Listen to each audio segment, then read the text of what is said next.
పెసరపప్పు నైట్ నానబెట్టుకొని దాన్ని నానబెట్టేటప్పుడు బియ్యము పెసరపప్పు మంచిగా కడిగేసి నానబెట్టుకోవాలి. పొద్దున్న లేసి మంచిగా ఇలా రుబ్బుకోవాలి. ఇది దోశ వేసుకుంటే చాలా బాగుంటుంది ఫ్రెండ్స్. దీంట్లో దోశ వేసుకున్నప్పుడు జీలకర్ర వేసుకోవచ్చు, అల్లం ముక్కలు, పచ్చిమిరపకాయలు వేసుకోవచ్చు. కానీ మా పిల్లలు తీసేస్తారు అవి, అందుకని ఉట్టిదే వేస్తున్నాను. బాగుంటుంది చాలా. మీరు కూడా ట్రై చేయండి మీ ఇంట్లో.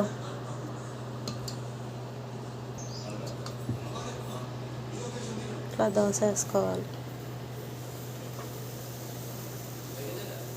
చాలా క్రిస్పీగా బాగా వస్తుంది. కలర్ కూడా బాగా వస్తుంది బియ్యం వేసినందుకు.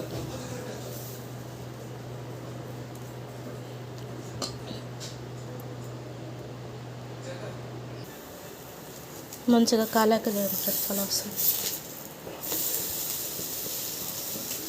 ఇలా వస్తుంది. టేస్ట్ అయితే చాలా బాగుంటుందండి. మీరు కూడా ట్రై చేయండి. నానబెట్టేటప్పుడు పెసరపప్పు కొంచెం బియ్యం వేయండి. గ్లాస్ పెసరపప్పుకి ఒక 2 స్పూన్లు బియ్యం. చాలా బాగుంది. ఈ వీడియో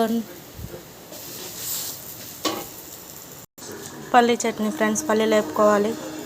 చట్నీ అంటే అందరికి తెలిసిందే కదా. దోశలోకి చట్నీ బాగుంటుంది.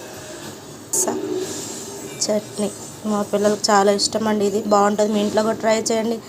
నచ్చితే లైక్ చేయండి, షేర్ చేయండి, కామెంట్ చేయండి.